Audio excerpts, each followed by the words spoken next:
Nanti silahkan, insya Allah pada waktunya saya akan memberikan kesempatan untuk tanya jawab, tapi mohon, saya sangat mohon untuk bertanya fokus kepada buku dan juga isi buku. Ya, dan tidak hari kepada ini pertanyaan-pertanyaan yang lain ya. Ya, hari ini kita bukunya pada buku yang ini, ya. 35 kisah saat maut menjemput. Betul. Ya, kan ada dua sebenarnya, Betul. tapi yang hari ini kita perlu bahas buku yang ini ya, Bu-Ibu. Siapa yang belum punya bukunya? Nah, udah punya, masuk sini harus pegang ini, tahu ya? Ya Ustaz, semua ya? udah ada. Coba boleh tolong diangkat semua bukunya ke atas. Ada ya? Oke, Oke, baik. alhamdulillah. Baik, semoga Allah mudahkan antum untuk bisa punya bukunya ya. Pasti niatnya udah ada ya, tapi belum kebagian ya. Oke, insya Allah ya. Mungkin kita mulai dengan pertanyaan yang ringan kali aja ya. Silakan, apa tadi tuh? malam kan kita lihat Ustadz ada di mana tuh Ustadz ya? Dumai. Dumai. Itu tadi malam Bu di Dumai. Hari ini sudah di sini kembali. 2 hari lalu nggak tahu, besok nggak tahu di mana lagi Ustadz yang lompat-lompat melulu ya, kita tahu ya Bu ya. Jadi saya kepikiran Ustadz tuh kapan bisa ada waktu untuk bisa bikin sampai jadi ada buku tuh gimana sih Ustadz ceritanya? Bismillahirrahmanirrahim. Assalamualaikum warahmatullahi wabarakatuh. Alhamdulillah wassalatu wassalamu ala rasulillah wa ala alihi wa sahbihi wa man tabi'ahu wa mawala. Kang Adrian, Teh Desi, bapak-bapak, ibu-ibu, sahabat-sahabat, insyaallah kita semua dimuliakan Allah Subhanahu wa taala. Amin ya rabbal alamin. Saya selama 4 bulan tidak ada tausiah sama sekali. April, Mei, Juni, Juli off. Apa sebabnya? Tanyakan pada rumput yang bergoyang. Tapi jamaah tetap merasa saya tausiah. Iya. Karena tetap ada di TV One dan YouTube. Itulah untungnya direkam itu. Jadi sebenarnya off tidak ada, saya fokus menulis disertasi yang tertunda karena memang terdaftar dari 2017. Sedangkan saya mesti submit menyerahkan hasil tulisan di 2019. Karena kalau sampai 3 tahun tidak ada, kena denda. Kemudian di sela-sela menulis disertasi itu agar tidak boring, saya sempatkan menulis yang lain. Jadi 2 tulisan. Nah, itulah waktu. Nah, jadi pertanyaan ini penting, Mbak. Teh Desi nanya ini penting supaya jangan orang menyangka jangan-jangan ini yang nulis orang lain. Saya paham orang husnuzon, tapi tentu di antara rambut yang hitam ada juga wig yang palsu. Di antara padi yang menguning banyak juga rumput plastik. Maka itu perlu kita jelaskan supaya jangan ada dusta di antara kita. Sedap, mantul ya. Gitu. Jadi Ustaz sembari bikin disertasi, disertasi kan bikin sakit kepala Ustaz ya, pening segitu sulitnya masih bisa Ustaz sembari istong lagi tadi bilangnya ya kata ya, cara membagi waktunya gimana di sela-sela kesibukan Ustaz seperti itu? Habis sholat subuh bangun kira-kira jam 3, jam 4 tahajud, kemudian menjelang sholat subuh itu dibaca dulu Oke. Habis sholat subuh langsung nulis apa yang bisa ditulis atau dibaca, difahami, tulis lagi sampai ke zuhur, lalu kemudian makan, sholat zuhur, habis itu ke asar. Saya kalau nulis aja, atau kalau jalan aja. Saya nggak bisa jalan sambil nulis. Ya, itu Nanti memang nabrak susah Ustaz, ya. hati-hati Ustaz. Iya. Karena kita dididik dulu kuliah begitu. Jadi di Al-Azhar liburnya itu bulan Juli, Agustus, awal September. Jadi selama 2,5 bulan itu ya kita pergi jalan-jalan ke pantai Alexandria, kemudian sewa cottage. Oh banyak uangnya Pak Ustadz. Enggak, satu cottage diisi 20 orang. Nah, loh. Tidurnya berdiri jangan-jangan. Tidurnya kayak ikan sarden. Nanti dari Kairo kita bawa ada yang bawa beras, ada bawa telur ayam, bawa gula. Cuman di dalam bag, disangka orang ini backpacker. Padahal. Supaya nanti sampai sana nggak beli nasi. Oh iya. Jadi Hemat, memang ya. betul main bola, mandi segala macam. Tapi kalau udah serius belajar, September, Oktober, November, Desember, memang belajar terus. Televisi itu kita kasih selasiban isolatif.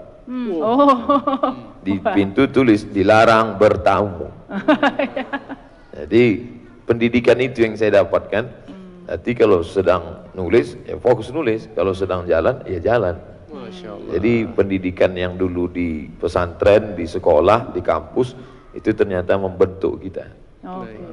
Lalu apa yang menginspirasi UAS kok menulis buku mengenai maut? Jadi bulan Maret almarhumah emak saya meninggal dunia. Iya, benar. Saya masih punya cita-cita panjang. Waktu bulan Januari umroh bersama 2019, saya bilang, "Mak jangan umroh dulu." Karena saya tidak mau bawa jamaah, tapi keluarga ikut. Nanti gimana nih, katanya mau umroh bersama, tapi lebih banyak ngurus keluarga gitu. Jadi saya bilang, jangan ikut dulu, nanti kita cari waktu luang, kita pergi umroh dengan keluarga saja. Jadi tidak dengan jamaah. Tapi mak saya tetap ngotot, saya pokoknya mau Januari. Saya berpikir umur dia masih panjang. Saya masih ingin bawa umroh, mau bawa jalan, mau banyak keinginan saya. Di situ saya berpikir saya lupa tentang mati. Nah, jadi setelah meninggal saya kaget. Hari Sabtu 16, hari Sabtu saya bawa beliau jalan, makan. Hari Ahad pagi saya pergi ke Madura. Hari Senin subuh saya dapat WA, ibu saya meninggal. Jadi saya terkejut, kaget, karena tidak ada sakit lama, tidak misalnya ada keluarga di ICU sempat melihat. Jadi ternyata ada sesuatu yang kita planning kita panjang, tapi dia datang tiba-tiba. Jadi saya ingin agar kawan-kawan, sahabat-sahabat tidak kaget sekaget saya. Jadi dengan baca buku ini, yang saya kesalkan kenapa saya tidak peluk dia begitu lama, kenapa saya tidak cium dia, kenapa saya tidak tidur di dekat dia, kenapa. Jadi banyak penyesalan. Jadi saya cuma ingin ketika orang baca buku ini, saya tidak ingin setelah baca buku ini lalu semuanya mau mati, bukan? Kita siap dengan kematian akan datang ke kita, ke keluarga kita, ke ibu kita, sehingga dengan itu tentu penyesalan ada, tapi setelah dia terjadi tidak terlalu banyak penyesalan, sehingga semuanya kita siap bahwa kita akan memikul satu sak semen 50 kilo, semua orang tahu, tapi beda antara orang yang siap dengan yang tidak siap. Kalau dia siap, coba letakkan saya siap, tapi kalau tidak siap, mentalnya, tulangnya itu. Jadi dengan baca buku ini bahwa dia pasti datang dan kita siap menghadapi. Itu saja sebenarnya. Lalu kalau menurut dari Ustadz, apa dong kalau gitu yang mengharuskan teman-teman semua maupun saudara-saudara kita yang belum pegang atau belum memiliki buku ini untuk bisa mendapatkannya? Kenapa mereka harus memiliki buku ini yang Ustadz nulis ini? Selama ini kan kita tahu mati, ngelihat orang mati, tapi bagaimana, berapa di antara kita yang melihat orang saat nazak sakaratul maut? Ya. Kemudian bagaimana orang-orang yang dekat dengan Allah, Nabi? Maka saya urutkan di situ Nabi, setelah Nabi sahabat Nabi, kemudian para ulama, dan yang terakhir tentang orang yang sangat zalim. Ya, jadi bagaimana mereka, orang-orang yang paling terbaik sampai yang terjahat. Nah, kira-kira nanti kita mau pilih cara mati gaya apa gitu. Nah, gitu. Dan dia tetap akan datang juga, baca atau tidak baca buku ini, beli atau fotokopi, mati tetap datang. Nah, jadi oh begini loh kematian orang paling hebat, paling dekat Nabi Muhammad sallallahu alaihi wasallam. Abu Bakar, Umar, Utsman, Ali meninggal juga pada akhirnya. Sehebat apa, secerdas apa Ali, sekuat apa Umar, sebaik apa Abu Bakar, sedermawan apa Utsman, toh pada akhirnya menghadap Allah. Dan inilah rekaman jejak terakhir mereka saat mengakhiri hidup bertemu dengan Allah SWT. Jangan sampai kita sama seperti na'udzubillah orang-orang yang terhukum pidana hukum mati.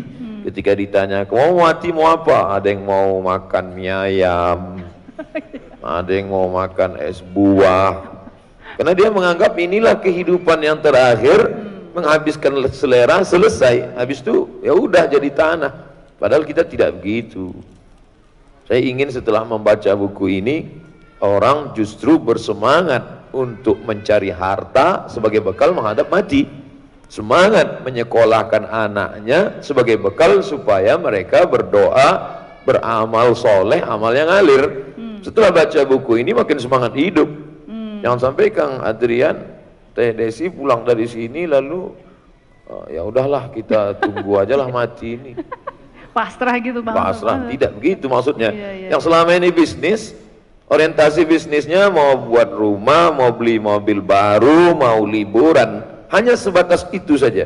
Tapi setelah baca buku ini saya berharap ternyata setelah baca buku ini dia tahu bagaimana mati. Setelah itu dia pun berpikir tidak sesimpel ini, saya mesti bangun masjid, bangun panti asuhan, menyekolahkan anak yatim, karena setelah mati ini akan ada kehidupan sekali lagi, dan kita ingin semuanya berakhir dengan husnul khatimah. Itu saja yang ingin saya sampaikan. Tuh ya teman-teman semua, jadi bisa memotivasi, mengajak teman-teman yang lain yang belum punya untuk kita bisa belajar dan jadikan buku ini sebagai pengingat kita bahwa tadi maut itu atau mati itu pasti akan kita rasakan.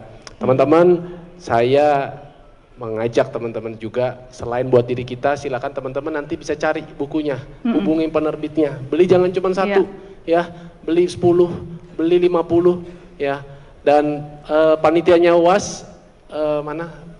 Tolong dicatat, insya Allah saya mau pesan bukunya UAS 100 biji buat saya bagi-bagikan, ya. Bismillahirrahmanirrahim.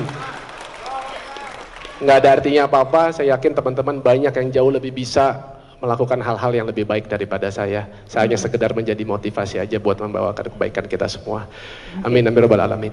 Lanjut, Bun. Iya, kan buku ini terinspirasi atas kepergian Ibunda ya Ustadz ya. Kemudian menjadi kita harus ingat bahwa kita mempersiapkan diri untuk kematian. Nah, mempersiapkan diri kematian diri sendiri, lalu bagaimana kita mempersiapkan diri kita untuk kematian keluarga atau orang terdekat Ustadz? Kan saya berpikir mungkin kita untuk diri kita sendiri ya pasti takut lalu kita mempersiapkan, tapi kita kan juga harus siap untuk menghadapi kematian orang di luar kita. Itu gimana Ustaz?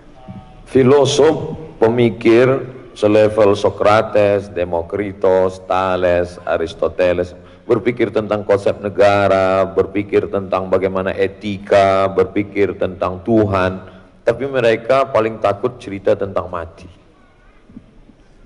Dan orang yang paling dekat dengan kematian adalah dokter, karena mereka yang melihat orang mati, baru digunting, belum digunting udah mati, ketakutan ngelihat jarum suntik.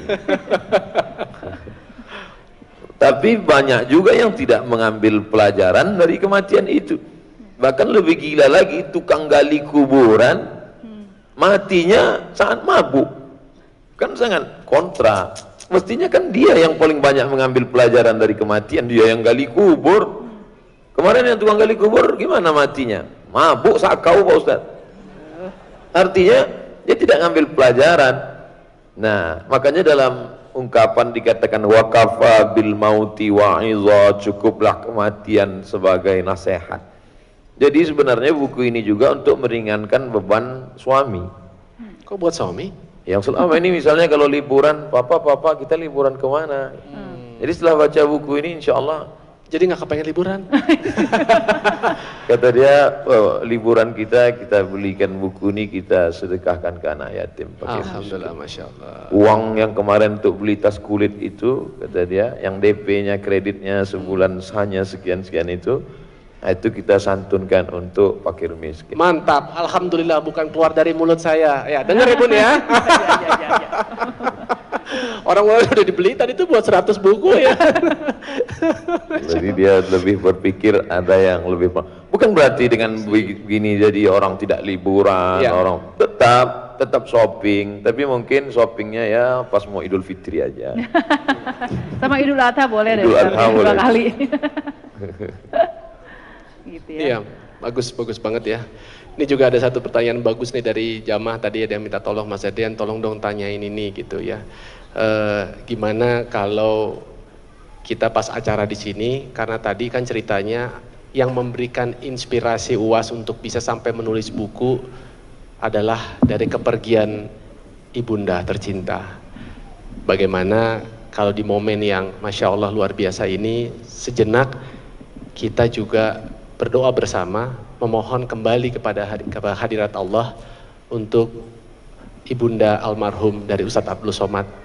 Semoga Allah memberikan tempat terbaik di sisinya, ya, Amin, ya Allah. karena ibunda benar-benar sukses dalam menyiapkan bekal buat kepergian ibunda, karena sudah melahirkan anak yang soleh seperti beliau. Ustadz, afwan, doa mungkin dari Ustadz membimbing kita semua untuk ibunda. Allah hazihin niyah untuk niat yang baik ini. Al-Fatihah. A'udzubillahi minasyaitonirrajim. Bismillahirrahmanirrahim. Alhamdulillah rabbil alamin arrahmanir rahim maliki yaumiddin. Iyyaka na'budu wa iyyaka nasta'in. Shiratal mustaqim. Shiratal ladzina an'amta 'alaihim wal maghdubi 'alaihim waladdallin. Amin. Rabbana fir lana dzunubana, ampunkan dosa kami, wali ummahatina, ibu kami, wali abaina, ayah kami. Kalau dia masih hidup, sehatkan badannya ya Allah, lapangkan hatinya ya Allah, ringankan beban fikirannya ya Allah. Jadikan mulutnya senantiasa bertasbih, bertahmid, bertakbir, bertahlil. Jadikan lisannya senantiasa mendoakan kebaikan anak cucunya ya Allah. Kalau dia sudah meninggal dunia, lapangkan kuburnya ya Allah. Tak dapat kami balas bagaimana 9 bulan 10 hari dia tidak jadi tahajud. Berapa banyak muntahnya keluar hanya karena kami belum lahir sudah kami susahkan dia ya Allah. Meregang nyawa, meneteskan darah dan air mata. Berapa jahitan robek kulitnya untuk mengeluarkan kami ke alam nyata. Tak dapat kami balas ya Allah. Andai kami gendong dia sampai ke tanah suci Makkah, kami bawa tawaf sa'i dan umrah, belum tentu dapat menebus sekali pekikannya saat melahirkan kami ya Allah. Andai kami belikan dia rumah terbesar, kendaraan termewah, pun tak dapat membayar. Berapa kali dia tidak jadi sholat duha karena kami kencing di kainnya. Berapa kali dia tidak jadi tahajud karena kami menangis sampai pagi. Berapa banyak kotoran kami yang termakan. Oleh sebab itu, lapangkanlah segala kesulitannya ya Allah. Mudahkanlah segala kesulitan mereka yang sudah mendahului kami ya Allah. Ayah kami melepuh kulitnya melepuh karena terik panas matahari untuk mencarikan makan, pendidikan sekolah kami. Rabbana fir lana dzunubana wa liwalidayna warhamhuma, sayangi mereka kama rabbayana shaghira, sebagaimana mereka dulu sayang kepada kami. Satu benda kami tanyakan berpuluh kali, dia jawab dengan jawaban yang makin lembut, dengan peluk dan cium, dengan tawa dan senyum. Tapi di saat tuanya dia mulai pikun, Pertanyaan yang sama dia utarakan ke kami, jawaban pertama kami lembut, lalu disusul dengan suara keras dan marah. Maafkan kami atas silap dan khilaf kami. Mungkin hati kami telah berbagi. Mereka masa lalu, anak dan keluarga kami masa depan. Sehingga ketika melihat mereka, oh masa lalu sudah lama. Kami berharap masa depan, cinta anak-anak kami. Maka lebih banyak kami tumpahkan untuk yang masa depan daripada masa lalu. Kami silap ya Allah, kami khilaf ya Allah. Andai pun kami pulang ingin meraih tangannya, memeluk tubuhnya yang rapuh, dia sudah tak ada lagi. Kami hanya dapat datang ke makamnya. Kami hanya bisa menyisihkan sebagian rezekimu. Kami bawakan ke panti yatim dan jompo. Saat melihat orang-orang jompo itu, kami tidak melihat orang lain. Kami sedang melihat lekuk kulitnya, kami sedang melihat rapuh tulangnya.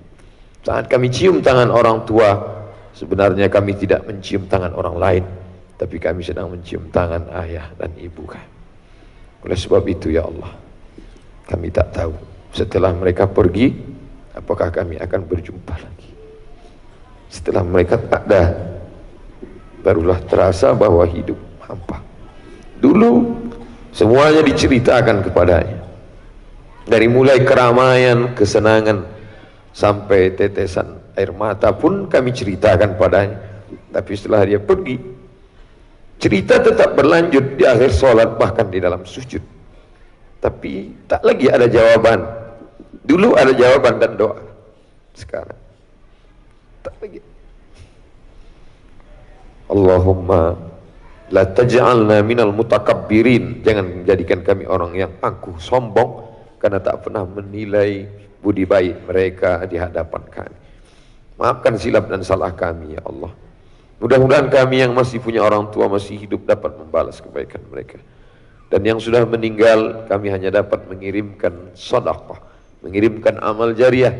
Kami bertaubat atas silap salah kami di masa lalu. Rabbana atina fid dunya hasanah wa fil akhirati hasanah wa qina adzabannar. Wa sallallahu ala sayyidina wa maulana Muhammad wa ala alihi wa sahbihi wa sallam.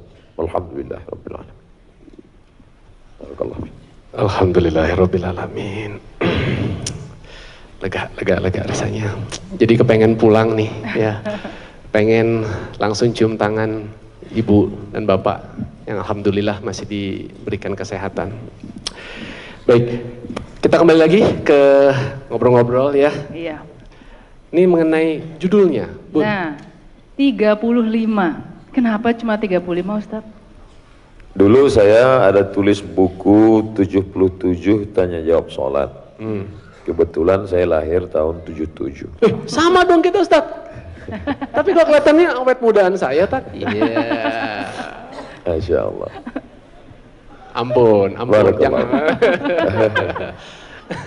Kemudian buku itu direvisi menjadi 99, mengambil barokah Asmaul Husna. Kemudian saya ada tulis buku kontroversial masalah khilafiyah tentang kunut subuh, tentang lafaz niat usolli dalam sholat, tentang baca yasin, tentang tahlil. Saya susun menjadi 37 masalah populer. Karena waktu menulis buku itu usia saya 37. Nah, mungkin orang sebagian, loh kok tiba-tiba mundur jadi 35. Makin muda Ustaz ternyata. Muda. Jadi kebetulan saya kumpulkan bahan-bahan itu, saya tidak ngitung. Ya. Kumpul, saya terjemah, saya susun. Saya berpikir berapa nanti hasilnya, itulah yang saya jadikan judul. Terkumpul semua 35. Berarti ke depan bisa ada kemungkinan begitu terkumpul lain, ada tambahan, bisa saja. Tapi yang jelas bahwa kalau orang tamat kuliah misal umur 23, itu pun sudah terhitung mungkin tambahan 2 semester lah. Tambah 2 semester? Maksudnya kalau dia on time mungkin. Ada kebanyakan tambahan. Main mungkin ya. Jadi kalau 23 dia selesai kuliah, mulai nabung 2 tahun, nikah umur 25. Bisa jadi 2 tahun itu nabung atau cari mertua kaya, terserah. Kayaknya yang kedua lebih. Nikah 25. Ya. Lalu di rentang waktu dari 25 ke 35 ini biasanya orientasi dunia ini kuat. 25, 35 fokus ke anak. Betul. Lalu kemudian 3 tahun pertama anak, 3 tahun kedua mungkin mulai yang sebelumnya tinggal di perumahan mertua indah, Ya. sudah mulai menapaki rumah atau mulai kendaraan. Tapi ketika semua kebutuhan materi ini sudah terpenuhi dalam 10 tahun itu, istri sudah, anak sudah, rumah sudah, kendaraan sudah. Biasanya mulai muncul kerinduan spiritual. Ya, betul. Mulai rindu. Makanya kita lihat kawan-kawan, sahabat-sahabat kita, perpindahan menuju hijrah itu setelah mentok dia sampai pada puncaknya, tidak lagi merasakan ada kenikmatan dalam keseharian itu, ada suatu kerinduan pada yang lain. Nah, ini yang kalau lapar cukup perut diberi makanan, kalau haus air penghilang dahaga. Ingin melihat pemandangan danau, bukit, mata, telinga ingin mendengar suara-suara indah, lantunan, syair, musik islami, religi. Tapi kemudian ada sesuatu kerinduan. Makanya di usia 35 menjelang 40 orang mulai ingin mencari rumah spiritual. Kalau dia kebetulan tepat mencari guru yang benar, itu alhamdulillah. Tapi banyak juga yang nyasar ke rumah-rumah spiritual palsu. Akhirnya disangka ngaji, rupanya penggandaan uang. Disangka ngaji, rupanya dukun. Casingnya kiai, signalnya magic, black magic. Oleh sebab itu maka tepat mencari. Maka usia 35 ke 40 adalah usia-usia kerinduan. Syukur-syukur ketika dia mencari, mulai buka search YouTube, maka saat cari itu bingung mau ngetik apa. Mati, langsung keluar 35 kisah maut menjemput, hingga terbaca. Lalu kemudian mulai mencari buku-buku di toko buku, kira-kira buku apa yang bisa membuka pintu hati, kemana arahnya. Padahal sebenarnya kalau dia mau sistematis kan cari buku tentang wudhu dulu, sholat, gimana ini ngitung zakat, sesuai prosesnya gitu. Sesuai, gimana taubat. Tapi kadang tidak selamanya begitu. Bisa jadi dia cari buku umroh dulu, karena dia mau tobatnya di Makkah. Wah, masa buat dosanya di Los Angeles, tobatnya di kampung, dia mau tobatnya di depan Ka'bah. Nah, ini macam-macam orang kan, lain kepala, rambut sama hitam, isi kepala macam-macam. Oleh sebab itu maka kita mungkin berharap yang bergelimang dosa selama 35 tahun, usia 35 ke 40 pencarian, ditemukan di usia 40 kematangan, dari 40 ke 63, 23 tahun itu memang betul amal, sehingga masa lalu yang bergelimang dosa itu at-taibu minadz dzambi kama la dzambalah, orang yang taubat seperti tak ada dosa sama sekali, bersih. Ustadz tadi juga cerita mengenai masalah taubat, bersih. Saya kok, dan juga mungkin bisa dikoreksi kalau saya salah, pernah ada yang berpendapat gini, udah deh jangan soleh-soleh deh, jangan terlalu baik, rata-rata orang baik tuh dipanggilnya cepet. Betul, pernah dengar gitu ya Bu? Iya. Tapi saya juga ngelihat kok seperti itu. Contoh nih, ya dari belakangan ini saya banyak berteman dengan ustadz-ustadz gitu ya. Teman-teman ustadz saya rata-rata banyak yang dipanggil muda-muda. Betul, dari almarhum Ustadz Jeffrey Al-Bukhari. Berapa tuh? Umur 40 ya? pas. 40. Kejadiannya hanya beberapa meter di depan rumah mertua saya di Pondok Indah. Ya, itu kejadiannya, kita tahu sekali. Waktu itu saya masih jadi pembawa acara di Net TV Pagi. Ya, terus belum lama ini kita kehilangan juga dari guru kita almarhum Ustadz Arifin Ilham yang belum genap juga sampai menyentuh kepala 5. Orang-orang yang kita tahu dalam kesehariannya benar-benar berada dalam jalannya Allah seperti itu. Nah, apakah hal seperti itu memang benar adanya? Karena dari cerita banyak juga sahabat-sahabat yang berjuang di jalan Allah dipanggilnya di usia muda. Itu bagaimana tuh saat menyikapi itu? Jadi kalau gitu biar supaya umur panjang nggak usah baik-baik Iya, gitu. jangan baik-baik amat ada lah begitu. gitu katanya Ustaz. Nanti aja deh tobatnya deh ya. Kira-kira kan katanya kalau umatku itu kan umurnya 60-an 60 gitu ya. sampai 70. Ya nantilah 55, 58 gitu. Nanti 60 baru gitu Tat. Betul juga, saya pun baru tahu sekarang. Ini hadis atau apa nih saya salah? Gimana nih? Tolong diluruskan Ustaz kalau yang bengkok-bengkok. Salah berbuat berawal dari salah berpikir. Betul. Kesalahan berbuat, action, itu berawal kalau kita mundur ke hulu, hilirnya, ibarat sungai pergi ke laut. Kalau air yang akan sampai ke laut itu butek, hitam, kotor, itu kita mesti pergi telusuri ke hulu. Keliru dalam berbuat berawal dari keliru berpikir. Keliru berpikir berawal dari keliru membaca, keliru melihat, keliru mendengar. Maka berawal dari salah baca, salah dengar, salah pikir, salah action, salah amal. Dan yang paling fatal sampai di akhirat, masuk ke tempat salah bersama orang-orang yang salah, nar jahannam khalidina fiha abada. Maka perlu kita luruskan, dunia ini adalah tempat ujian. Ada orang-orang yang memang diberikan Allah SWT umurnya pendek, tapi ada yang diberikan Allah panjang, semua sudah ditetapkan di Lauhil Mahfuz. Ada juga orang baik umurnya panjang, Mbah Mun, kiai tertua lebih 90 tahun. Dr. Mahathir Muhammad, pemimpin muslim disegani di seluruh dunia, bahkan Zakir Naik tetap dia bela sampai hari ini, umur 93 tahun. Bahkan dalam hadis dikatakan man tala umruhu wa hasuna amaluhu, siapa yang panjang umurnya dan baik amalnya, itulah manusia yang terbaik. Adapun orang muda baik meninggal, Habib Munzir Al-Musawwa. Tapi berapa banyak juga anak-anak muda yang tidak sampai tua mati dalam keadaan su'ul khatimah, mati sakau, mati makan pil anjing gila. Jadi kalau ada orang berpikir, jangan baik-baiklah, UJ ninggal muda, Habib Munzir ninggal muda, Ustaz Arifin Ilham ninggal muda, sampel yang dia pakai tidak tepat.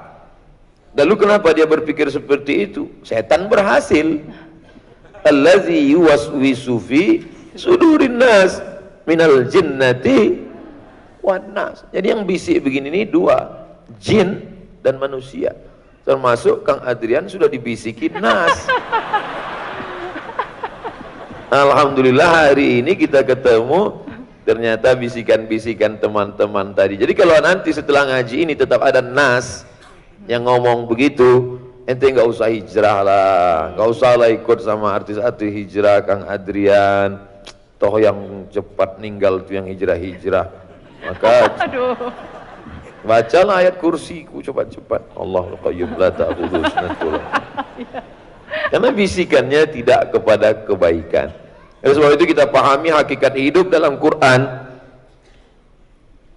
Likulli ummatin ajal, sudah ada ajalnya. Idza jaa ajaluhum, kalau ajal sudah sampai, la yastakhiruna sa'atan, tidak bisa ditunda sesaat, wala yastaqdimun, tidak bisa dipercepat walaupun sesaat. Orang baik ninggal cepat sudah ketetapan Allah, orang jahat ninggal lama bukan karena jahatnya, orang soleh ninggal cepat bukan karena kesolehannya, tapi karena sudah ketetapan Allah Subhanahu wa ta'ala. Itu akidah. Makanya sebelum ibadah, sholat, zakat, puasa, haji, umrah, akidah yang pertama, keyakinan supaya jangan sampai salah mendengar, salah membaca, salah melihat, salah berpikir, dan salah beramal. Kenapa belum hijrah? Kalau cepat hijrah nanti cepat mati. Na'udzubillah. Ditunda hijrah, nantilah setelah pensiun, nantilah setelah tawaran kerja mulai kurang, nantilah setelah agak tua, nantilah setelah lipstik nggak melekat lagi di bibir, nantilah setelah bedak ini harganya melambung tinggi. Tapi pada akhirnya rupanya ketetapan Allah. Berapa banyak orang mau bunuh diri nggak mati? Iya. Pergi ke dokter tanya, ibu dokter, pak dokter, pernah nggak nangani orang mau bunuh diri nggak mati? Sering kali Pak Ustadz. Bebuih mulut. Enggak mati-mati. Ternyata mau minum racun, ini minum sampo. Enggak mati. Berapa banyak orang gantung diri enggak mati. Ya ambil selendang, ikat, jatuh ke bawah. Patah kayu. Berat 125. Makanya sebelum bunuh diri, diet dulu. Disurvei dulu gitu Ustaz. Jangan dong Ustaz. Artinya apa? Ketetapan Allah Subhanahu wa taala. Kenapa mereka pergi duluan? Menurut ilmunya Allah, orang ini lebih baik cepat pergi karena Allah sayang dengan dia. Kenapa orang ini bisa dipanjangkan umurnya? Menurut ilmu Allah, makin lama dia di dunia, makin banyak menebarkan manfaat. Ini orang, kalau dia lama di dunia, ini banyak orang yang akan tersentuh. Karena dia sekali ngomong, followernya banyak sekali. Amin. Kenapa? Karena dia artis hijrah. Makanya artis-artis hijrah ini panjang umurnya insya Allah. Amin. Jadi berdasarkan Kayaknya follower ya kayaknya Iya, ya. Saya tambahin nih followernya ya kalau gitu ya. Amin ya Allah. Amin. Amin ya Allah. Nah Ustadz, jadinya buku ini baiknya tuh dibaca oleh siapa sih? Apakah untuk seluruh anggota keluarga termasuk anak-anak juga layak untuk baca? Atau kayak tadi Ustadz bilang ya ini usia 35 ke atas deh? Atau gimana Ustadz? Kadang di kantor-kantor kan ada kultum tuh. Ya, kajian perkantoran gitu ya. Bahkan kemarin bapak-bapak dari kepolisian yang dapat tugas dari UN, United Nation, PBB di perbatasan daerah konflik di Afrika Utara. Ustadz, tolong kasih kami bahan kultum Ustadz.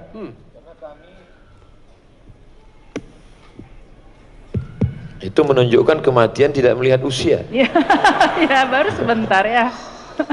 Tolong Ustadz kasih kami bahan untuk kultum Ustadz, karena kami di tempat konflik itu satu-satunya bergantung adalah dengan ibadah. Rupanya tentara, polisi yang utusan Indonesia ke daerah konflik itu mereka sholat subuh berjamaah, zuhur berjamaah, habis itu kultum. Nah, jadi kultum ini bisa kultum zuhur kisah pertama, kultum besok kisah kedua, kultum jadi cicil, atau di masjid buat pengajian singkat habis sholat subuh hari Ahad bahas kisah pertama, kisah kedua, kisah ketiga. Atau ibu dengan anaknya sebelum tidur malam, selama ini dia bacakan cerita, ya cerita tentang Pangeran Kodok yang kita pun tak tahu entah apa manfaatnya, apa cerita di balik itu. Sebelum tidur diajak nyanyi, bangun balonku ada 5, rupa-rupa warnanya, merah, kuning, kelabu, merah, kuning, hijau Ustaz. merah, kuning, hijau, di langit yang biru. Dan ketika itu saking lamanya masa kecil, ketika meletus balon hijau. Iya. Begitu banyak warna lain, kenapa mesti hijau yang meletus? Kenapa tidak merah? Kenapa tidak kan biasanya yang jahat itu hitam. Meletus balon hitam. Nah, yang pakaian hitam bukan berarti jahat. iya. Baik, lebih baik pakaian hitam hatinya putih. Amin. Nanti yang pakaian putih pula tersinggung. Artinya apa? Ini bisa dibaca oleh siapapun, baik membaca maupun membacakan. Membacakan untuk orang. Pasien di rumah sakit, dia menyangka Allah tak sayang sama dialah yang satu-satunya yang paling. Orang sakit itu psikologisnya down. Ternyata setelah dibacakan, bapak sakit mau meninggal, Nabi aja meninggal. Iya. Sahabat-sahabat Nabi aja, mungkin dia baca udah nggak bisa. Kita ceritakan begini akhir kesudahannya. Begitu juga dengan orang-orang yang sombong, penguasa-penguasa, perlu juga dikasih hadiah ini. Orang yang baru nikah Pak Ustadz, kasih. Iya. Biar dia jangan menyangka kalau baru nikah malaikat maut lupa. Ini banyak orang salah sangka sekarang. Bagus. Wallahu a'lam. Nah kalau tadi, bentar ya udah dibilang banyak pertanyaan kalau saya mas soal ini Ustaz. Lanjut. Tadi kan misalnya kita membacakan buat anak-anak kayak itu Ibu ya, bisa aja kita dengan gaya kepada anak-anak lah. Kalau problemnya saya nih Ustadz, kemudian anak saya umur 4,5 tahun, dia bertanya, mati itu apa sih Bun? Aduh, tanya ayahmu nak. Jawaban saya begitu. Jadi menimbulkan pertanyaannya, Allah tuh ada di mana Bun? Wah, saya jujur saya takut salah, apa saya harus WhatsApp Ustadz gitu untuk coba saya tanyakan jawabannya. Jadi gimana tuh Ustadz kalau dalam Al-Quran digunakan istilah bilisani qaumihi, dengan bahasa kaumnya, dengan bahasa kaumnya. Jadi dengan anak-anak kita tidak bisa seperti saya ngajar di kampus. Ketika misalnya anak-anak nanya, mati itu apa sih? Mati menurut etimologi adalah, mati menurut terminologi juz 18 halaman 21. Nah, jadi simple, sederhana tapi mengena. Dan yang paling bisa menyampaikan ini adalah programmer. Tadi malam ada anak kecil duduk di dekat saya, nggak mau pergi, masih kecil. Terus dia bawa iPad-nya, dia main game. Dia main game, perempuan saya lihat masuk kamar mandi, kemudian mandi, kemudian setelah itu sisir rambut, kemudian itu saya tanya, ini bisa nggak dimainkan perempuan ini pakai mukena, sholat, baca yasin, bisa nggak? Padahal itu amat sangat bisa. Nggak ada Ustadz, nggak ada programnya. Bayangkan kalau game itu dibuat, dilanjutkan oleh programmer-programmer kita, karena anak-anak yang seusia ini tidak bisa diceramahi oleh Ustadz. Andai di depan saya sekarang ada anak-anak, semuanya pasti ngobrol. seru sendiri? Nah, serius sendiri. Oleh sebab itu amat sangat membantu saya ajak adik-adik, programmer-programmer, anak-anak muda, kalian nggak perlu ceramah, nggak perlu kasih kultum, tapi buatkan dengan bahasa mereka, dengan game yang mendidik. Itu amal jariah yang tidak akan putus dengan kematian. Adapun Teh Desi untuk menjelaskan ke anak tentang masalah mati, simpelnya di dalam badan itu ada roh, ruh itu dalam diri sehingga yang membuat menjadi bernafas. Allah Ta'ala buat kita hidup. Apa sih ruh itu? Ya seperti HP mama ini di cas dia, nanti akhirnya dia lowbat, nanti akhir itu nanti lama-lama akhirnya 5%, akhirnya 1%, innalillah wa inna ilaihi raji'un. Habis dia kalau sudah mati itu MP4 nggak bisa, MP3 nggak bisa, dengar lagu nggak bisa, pokoknya habis sudah, dan nggak bisa dicas lagi sudah. Nah, jadi lebih banyak dengan contoh. Makanya Al-Quran seringkali ngasih contoh, misal masalah sedekah. Seandainya Allah pakai bahasa simple, bersedekahlah kamu pahalanya banyak, cukup. Ustadz kalau sedekah pahalanya banyaknya, sedekah pahalanya banyak. Tapi Allah ingin buat kita lebih paham, dia gunakan bahasa kiasan. Kamathali habbah, satu biji, ambatat sab'a sanabil, tumbuh 7 bulir, 7 cabang. Wa fi kulli sumbulatin mi'atu habbah, dalam setiap cabang ada 100 biji. Langsung terbayang di benak kita, 1 biji tumbuh 7 cabang, 1 cabang ada 100, 1 kali 7 kali 100, 700. Sebenarnya Allah hanya ingin menjelaskan satu kata, banyak. Mati, itu juga. Gimana sih mati itu, Mak? Mati udah mati, jangan tanya-tanya. Kejam sekali. Bisa kita contohkan matinya laptop, matinya handphone, sesuai dengan kemampuan dia. Yang penting pesan-pesannya sampai, insya Allah. Allahumma. Dan kita melalui buku ini bisa melihat bagaimana para sahabat Rasulullah dalam menghadapi kematian. Mungkin saya yakin teman-teman belum sempat membaca, Ustadz. Ada nggak yang sangat berkesan dari 35 ini, yang paling sederhana, cerita salah satu dari 35 itu, Ustadz, bagaimana para sahabat dalam menyambut kematian seperti itu, Ustadz? Orang selevel Abu Hurairah radhiyallahu an yang meriwayatkan hadis lebih dari 5.000 hadis. Satu di antara 7 sahabat yang paling banyak meriwayatkan hadis, namanya Abdurrahman bin Sakhar Ad-Dausi, sebanyak 5.000 lebih. Dan dia pula sahabat panjang umur, hidup bersama Nabi SAW walaupun 3 tahun, tapi karena dia tinggal di Suffah dekat rumah Nabi, ikut makan dengan Nabi, jalan dengan Nabi, perang dengan Nabi. Dia bentangkan sorbannya supaya Nabi duduk tidak di atas pasir. Hafalannya paling kuat, tapi menjelang kematiannya tetap juga menangis tentang kekhawatiran dia apakah dia selamat atau tidak. Sedangkan kita tidak berjumpa dengan Nabi, meriwayatkan hadis hanya satu-satu, ilmu tidak banyak, amal tidak banyak. Abu Hurairah berzikir malamnya, dia buat tali, dia ikat simpul tali panjang, alfa uqdah 2000 simpul. Dia tidak akan tidur sebelum memetik simpul tali ini 2000. Subhanallah, subhanallah. Tapi menjelang kematiannya tetap juga melelehkan air mata, khawatir takut tidak selamat di hadapan Allah. Nabi memang sudah jamin, man qala la ilaha illallah Muhammadur Rasulullah dakhalal jannah.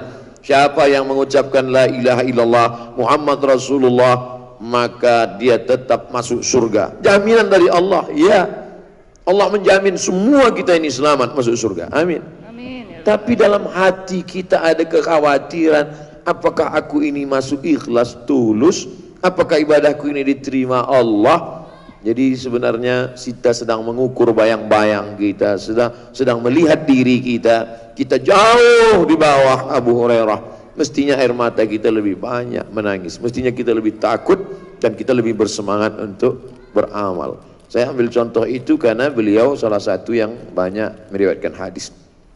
Dan As-Saffah, salah seorang yang paling banyak dosanya, di akhir hidupnya itu kena laknat luar biasa, zalim, hobinya membunuh.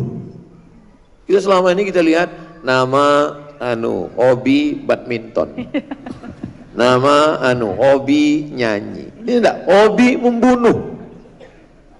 Di akhir hayatnya sakit dalam luar biasa, sakit. Akhirnya diikat daging pakai benang, maaf, dimasukkan ke dalam duburnya, dibiarkan beberapa menit, dicabut lagi, daging itu penuh dengan ulat. Ulat menghantam dalam lambung. Dia sezaman dengan tabi'in, Nabi, sahabat Nabi, tabi'in. Nama tabi'innya Imam Al-Hasan Al-Basri. Kata dia, Imam Hasan Al-Basri, jangan doakan supaya aku sembuh, sudah nggak tahan lagi. Doakan supaya aku cepat mati.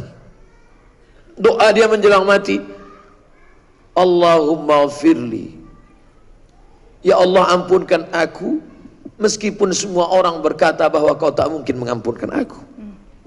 Ya Allah ampunkan aku, meskipun semua orang mengatakan tak mungkin Allah mengampunkan aku, tapi tetap ada secercah harapan dalam hatinya bahwa Allah mengampunkan dia. Jangan pernah berputus asa, walaupun kita pernah salah, pernah silap, paling tidak di akhir-akhir ujung-ujung usia kita itu, bahwa usia tidak bisa ditambah, tidak bisa dikurang, tapi ada yang bisa dirubah adalah bagaimana kita menjalani sisa-sisa usia yang dititipkan Allah Subhanahu wa taala. Orang-orang yang kita jenguk di rumah sakit, kita tidak merubah jadwal kematian dia. Kita tolong dia, kita bantu dia, kita tidak merubah jadwal kematian dia. Yang kita rubah adalah bagaimana kualitas hidup dia menjelang mati itu lebih baik atau tidak. Itu saja. Maka ketika kita melihat orang sakit, kita bawakan makanan, kita tenangkan pikirannya, dia tetap mati juga. Maka jangan kita stres. Kita, Ustadz, ya, yang Ustadz jenguk di ICU kemarin mati. Waduh, tidak. Tapi paling tidak dengan kedatangan kita ke sana, hidup dia itu berkualitas.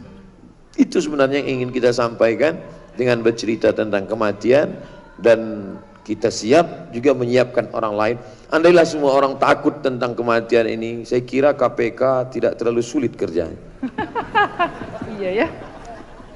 Ustaz, jadi kalau umpamanya misalnya ada sanak keluarga kita, ya teman, sahabat yang katakanlah sedang dalam keadaan yang sakratul maut, apa buat kita ini yang dalam keadaan sudah hadir di sini, sudah mendapatkan banyak nasihat-nasihat dari Ustadz yang kita bisa bantu atau lakukan kepada mereka yang tadi sudah mungkin akan dipanggil terlebih dahulu? La tuqra'u fi amrin asirin illa yassarahullah. Kalau dibacakan pada perkara, urusan, masalah yang sulit dan susah, maka Allah akan memudahkan.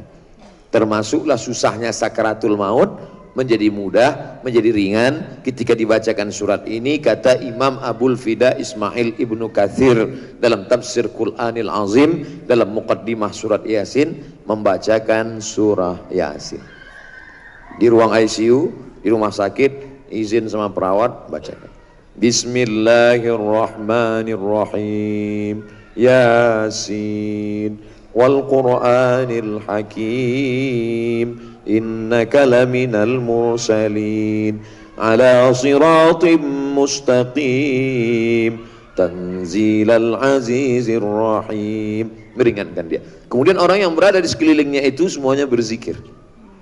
Anaknya, mantunya, temannya, sahabatnya, atasannya, kawannya, semuanya berzikir. Ada zikirnya salawat, ada zikirnya tasbih, ada zikirnya tahmid, ada zikirnya tahlil, ada zikirnya la haula wala quwata illa billah. Semuanya berzikir tenang. Ada satu orang yang membisikkan ke telinga sebelah kanan talqin, la ilaha illallah. Satu baca Yasin meringankan, yang lain berzikir. Sekarang kita lihat tidak begitu. Yang satu nangis, mama, yang satu lagi moto. Oh ya. Nah, iya tuh zaman sekarang. Gimana ya? Orang mau sakratul maut masih sempat lihat. Ya. Gimana? Oleh sebab itu ini penting, karena banyak orang yang mempersiapkan nikah. Ya, Banyak. pasti. Banyak orang yang mempersiapkan walimah. Bahkan ada IO-nya. Hmm. Event organizer untuk nikah dan walimah. Iya. Tapi IO mati. IO menyediakan sakratul maut. Wah. Peluang bisnis tuh. Kita tidak mau buat IO itu. Kita cuma mau semua ini dilaksanakan oleh keluarga. Di mana Sayyidina Ali, di mana Abdullah bin Abbas, di mana Fadl bin Abbas, di mana Sayyidina Al-Hasan, di mana Sayyidina Al-Husain. Saat sahabat Nabi di Saqifah Bani Sa'idah musyawarah siapa pemimpin pengganti Rasulullah sallallahu alaihi wasallam. Abu Bakar, Umar, Utsman, Sa'ad bin Ubadah. Kata golongan Ansar orang Madinah yang layak jadi pemimpin setelah Nabi, Sa'ad. Kata orang Makkah yang layak menjadi pemimpin Nabi, Umar. Ali di mana? Abbas di mana? Abdullah bin Abbas di mana? Fadl bin Abbas di mana? Hasan di mana? Husain di mana? Semua keluarga dekat mengurus jenazah Nabi SAW. Keluarga dekat kita lah yang mengurus jenazah kita. Keluarga dekat kita lah yang berbisik ke telinga kita. Tapi kenyataannya sekarang, anak, menantu, keluarga justru duduk di ruang tamu, yang mandikan di belakang orang lain. Nggak benar. Makanya anak-anak muda buat pelatihan mandi jenazah. Anak-anak muda semua. Karena persiapan. Sekarang terbalik. Kalau dibuat di masjid, daftarkan pelatihan penyelenggaraan jenazah. Yang ikut yang tua-tua. Yang tua nggak perlu ikut karena mereka yang mau dimandikan nanti. Nggak bisa mandi sendiri ya. Kalau bisa sih dia mandi sendiri. Justru anak kita. Mudah-mudahan kita nanti yang menyelenggarakan jenazah kita adalah anak-anak kita. Amin, amin, Rabbal alamin. Anak-anak harus belajar sampai turun ke bawah memasukkan jenazah, sampai menghadapkan ke arah kiblat, membuka penutup wajah, hidung menempel ke dinding tanah itu. Itu anak kita yang serahkan semua ke orang. Ini semua di atas menangis. Paling-paling istrinya jongkok mau megang, jangan tinggalkan mama papa. Itu pun cuma sandiwara semata. Biar konten karena videonya bagus. Iya, gitu, buat Ustaz, kebutuhan konten sama itu kan. kontennya Iya. bagus gitu. Karena kamera streaming. Oh iya. Sampai meninggal aja streaming ya. Ibu jangan sakit hati, saya bilang itu sandiwara. Kalau mau jujur, nanti kalau melihat pemakaman ada perempuan yang mau minta masuk ke dalam, coba jangan ditahan, biarin aja. Oh, bapak, biarin aja, masuklah, masuk. Kita mau tes. Kalau nggak percaya coba. Ketika John F. Kennedy tertembak di mobil yang tidak pakai atap itu, apa yang dilakukan Jacqueline? Fotonya masih ada. John Kennedy terbaring, Jacqueline merangkak melompat meninggalkan mobil itu. Maka jangan pernah percaya sehidup semati. Fred. Nah itu ya, mohon maaf, nanti kalau saya merangkak. Kamu selalu begitu, kamu duluan nanti. Oh duluan. Apa? Semua akan menghadap Allah. Iya. Nampaknya saya harus mendamaikan ini. Ini gerbong kereta bisa nih nanti dia. Tapi nggak apa-apa, yang penting kan tujuannya sama-sama sampai ke Gambir nanti. Oh iya, Gambir ya, Gambir dulu ya. Iya benar-benar. Waduh, ini Masya Allah ya, kalau kita ngomongin mau tapi bisa dengan cara-cara yang ringan seperti ini, hendaknya kita tidak lagi terlalu mengkhawatirkan segala hal tadi yang selama ini mungkin menjadi momok di mata masyarakat, bahwa itu hanya pantas dibicarakan hanya kepada orang-orang yang sudah soleh saja atau orang-orang yang sudah tua saja. Tapi kita semua yang saat ini mungkin sedang terbuai dengan usia, dengan sehat, dengan kecukupan harta, jiwa dan lain sebagainya, hendaknya kita harus mempersiapkan diri. Benar, saya sama Desi menikah, ada IO-nya, menyiapkan, mau pensiun udah menyiapkan dulu dari sekarang, anak mau kuliah beberapa tahun lagi udah disiapin dari sekarang ya, beberapa urusannya. Tapi untuk kematian seringkali kita lupa menyiapkan anak kita, diberikan pendidikan yang terbaik, diberikan suri tauladan yang baik ya. Orang tua mungkin selalu bilangnya adalah, oh bagaimana kita bisa memberi contoh. Tapi kita lupa sebaik-baiknya adalah bukan memberi, tapi harusnya kita yang menjadi contoh. Artinya tadi jangan hanya lip service. Jadi kita kepengen anak soleh, anak soleha, ya orang tuanya dulu lah harus soleh dan soleha. Kita kadang pengen anak kita jangan sampai merokok, tapi kitanya masih merokok, mengatasnamakan kebenaran bahwa biar aja saya yang jelek, anak saya yang bagus nantinya. Nggak bisa lah seperti itu. Karena anak ya itu pasti sangat merekam dari apa yang kita lakukan. Ibaratnya kalau otak itu ya seperti sponge. Semakin muda dia, semakin kecil dia akan semakin mudah untuk menyerap apa yang dia ketahui dia lihat. Karena dia belum terkontaminasi dengan hal apapun. Kira-kira kan seperti itu, Ustaz. Apalagi Bun yang tadi kamu sempat baca dari buku ini yang sangat menarik tadi untuk kita bedah. juga soal orang tua menjadi contoh, juga kita kan mencontoh guru-guru kita gitu ya. Benar. Nah, yang bikin buku soal kematian bukan Ustadz aja nih Ustadz ya, masih ada yang lain buku-buku soal kematian lain. Nah, ini spesialnya apa Ustadz? Saya hampir tidak ada komentar di buku ini. Jadi saya tidak ada komen sama sekali, saya tidak mau menceramahi orang. Dan saya memberikan teks aslinya. Jadi kalau ada di antara sahabat-sahabat jamaah, bapak ibu melihat, untuk apa ini teks Arabnya Ustadz tulis? Untuk nebalin buku ya? Biar banyak halamannya. Biar halamannya banyak. Jadi saya mau supaya bagi yang belajar di pondok pesantren, dia mulai belajar cara menterjemah. Bagi yang belajar di pondok. Kemudian yang baru memulai belajar bahasa Arab, yang kursus mulai melihat mana asli kosakata Arab, mana bahasa Indonesianya. Yang baru mulai belajar baca kitab kuning, mulai belajar grammar, gramatikal, nahu, soroh.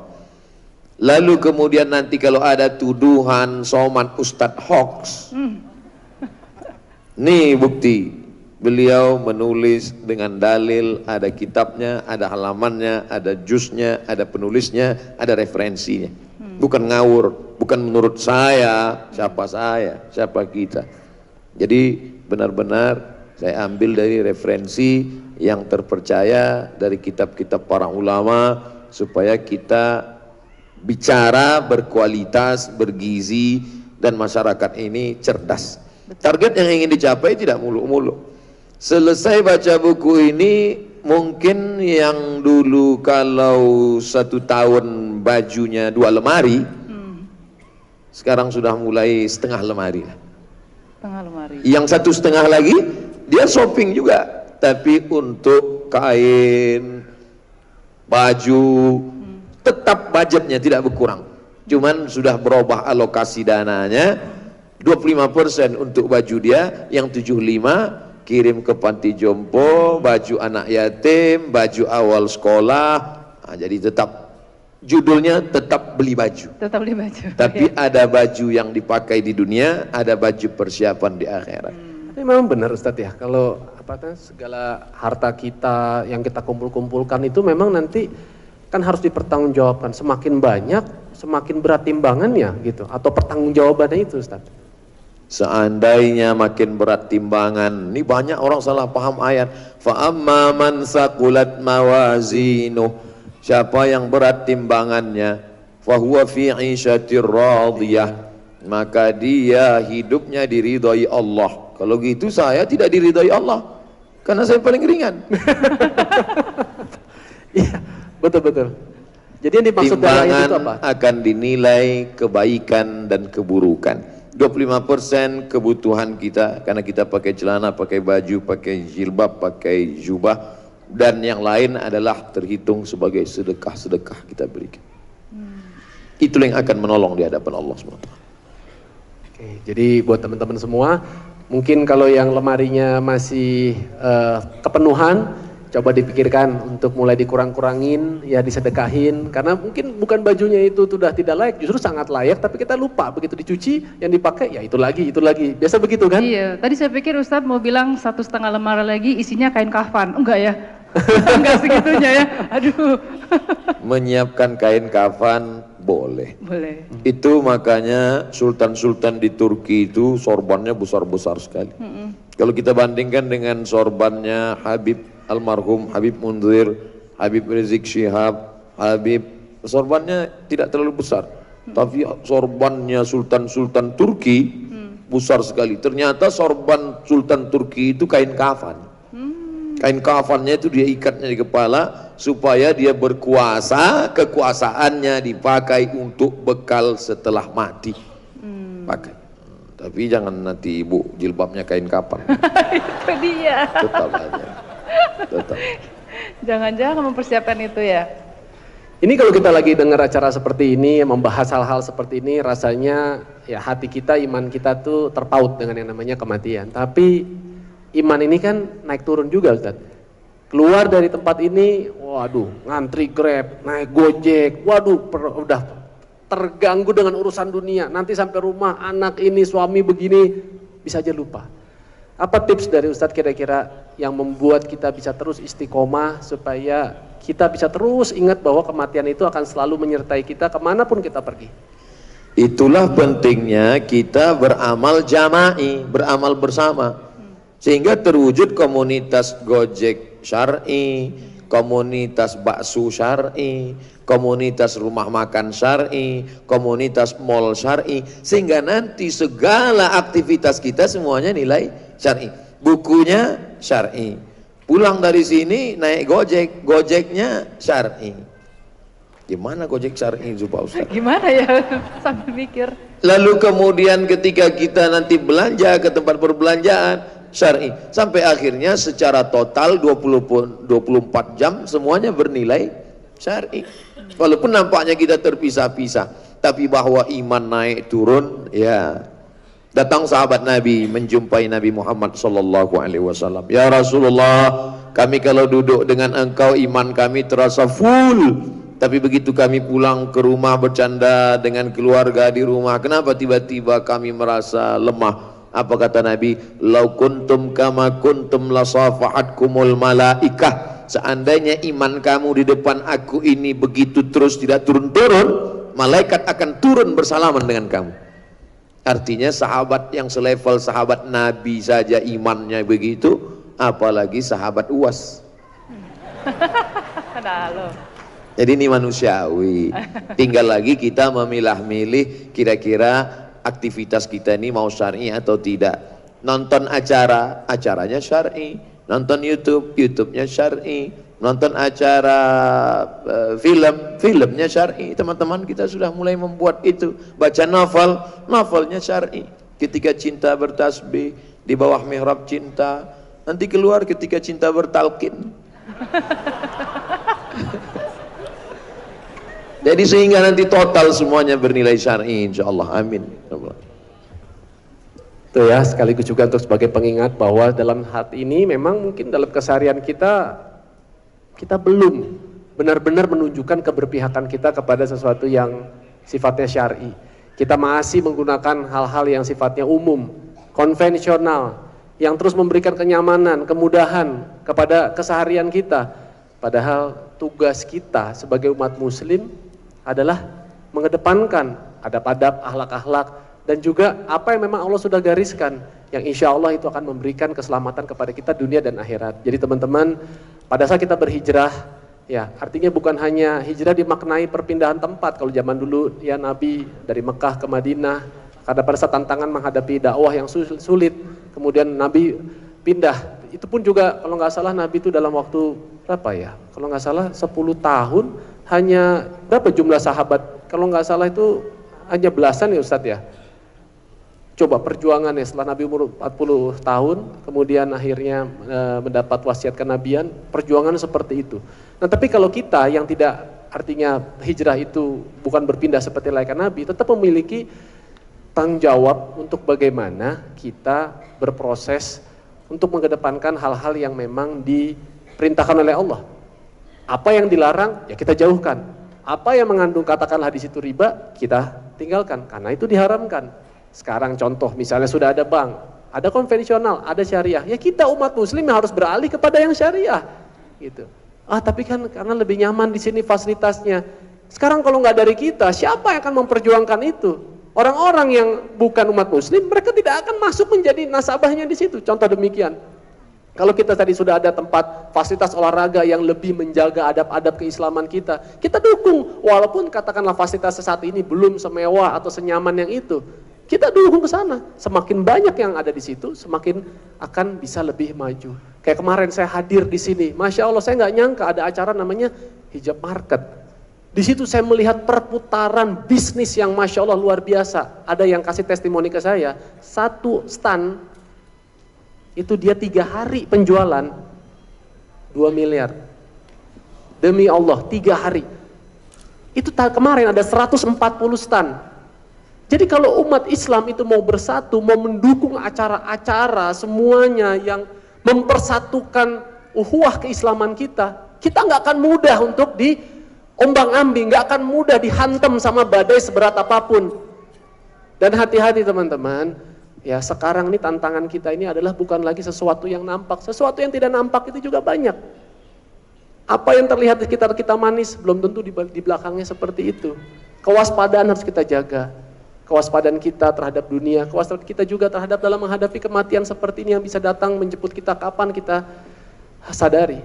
Makanya penting buat kita untuk selalu taat, selalu bertaubat, istighfar, taubatan juga taubatan yang nasuha. Kita bersungguh-sungguh, termasuk juga bersungguh-sungguh adalah dalam bagaimana kita berkumpul dengan orang-orang yang soleh. Karena kita sadar bahwa iman tadi dikatakan oleh Ustadz, iman itu naik dan turun. Kita butuh orang lain di sini untuk mengingatkan kita. Apalah kita yang kadang bisa mendapatkan mungkin WA langsung dari Ustadz, mungkin tidak. Kapan kita bisa ketemu dengan Ustadz-Ustadz kita? Mungkin belum tentu. Ada yang sampai hari ini belum bisa berkesempatan seperti kita semua. Tapi minimal kita mari berkumpul dengan saudara-saudara kita, sahabat-sahabat kita yang memiliki visi dan misi yang sama, untuk supaya kita nanti juga bisa tidak hanya bertemu dan bersahabat di dunia, tapi juga bertetangga nanti di surganya Allah. Amin amin robbal alamin. Ada berapa menit lagi mungkin kita panitia untuk kita masih bisa ada di sini? Baik, mohon maaf panitia, apakah nanti setelah asar kita masih ada sesi ini? Mohon maaf, siapa? Masih ada ya? Baik, kita ada waktu berapa menit sebelum menjelang asar? Sebenarnya sekarang udah menjelang. Oke, jadi kita akan asar dulu, lanjut setelah asar.